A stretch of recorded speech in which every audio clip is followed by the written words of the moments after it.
Mvutano kati ya Iran na Israel umeingia katika hatua mpya ya athari kali baada ya makao makuu ya kijeshi ya Iran kutoa onyo kali kwa wakazi wa kaskazini wa Israel, ikisema kwamba wanapaswa kuondoka katika maeneo yao iwapo Israel itaendeleza vitisho vyake vya kupanua mashambulizi dhidi ya mji mkuu wa Lebanon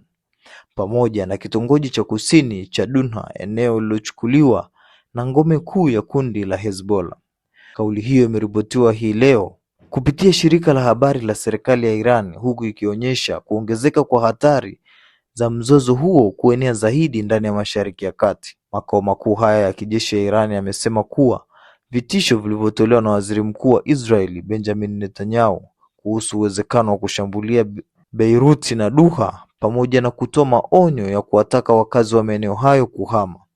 vinaweza kusababisha hatua za kujibu kutoka kwa Iran na washirika wake wa kikanda. Kwa mujibu wa kauli hiyo, iwapo Israeli itaanzisha mashambulizi makubwa dhidi ya Lebanon, hasa maeneo yenye ushawishi wa Hezbollah, basi wakazi wa kaskazini mwa Israeli pamoja na makazi ya kijeshi wanapaswa kuondoka ikiwa wanataka kuepuka madhara. Onyo hiyo ilionekana kuwa ni sehemu ya mkakati mpana wa Iran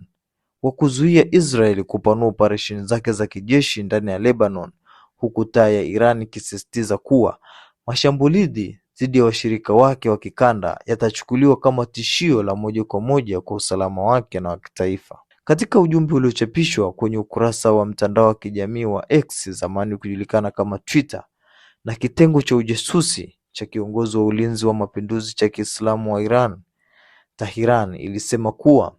kuvuka kwa kile kilichoitwa masasi mekundu katika Lebanon au Gaza kitachukuliwa kama tangazo kamili la vita dhidi ya mhimili wa upinzani unaoungwa mkono na Iran. Katika taarifa hiyo, IRGC ilionya kuwa Iran inaweza kujibu kwa kile kilichokiita operesheni za kujihami, ikiwa ni pamoja na uwezekano wa kufungua maeneo mapya ambayo dhidi ya Israel na washirika wake. Kauli hiyo imeibua wasiwasi mkubwa wa kimataifa kwa sababu ya tafsiri kwamba Iran inaweza kuchochea mashambulizi kutoka kwa makundi yanayoungwa mkono nayo katika maeneo mbalimbali ya Mashariki ya Kati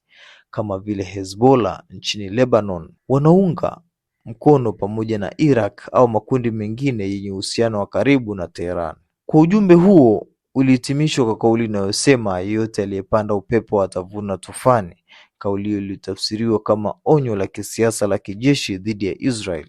Wachambuzi wa usalama wa kimataifa wanaona kuwa ikiwa Israel itapanua mashambulizi yake dhidi ya Lebanon na Iran kuteketeza vitisho vyake, basi Mashariki ya Kati inaweza kushuhudia kipindi kipya cha mzozo mpana zaidi kuliko uliopo sasa.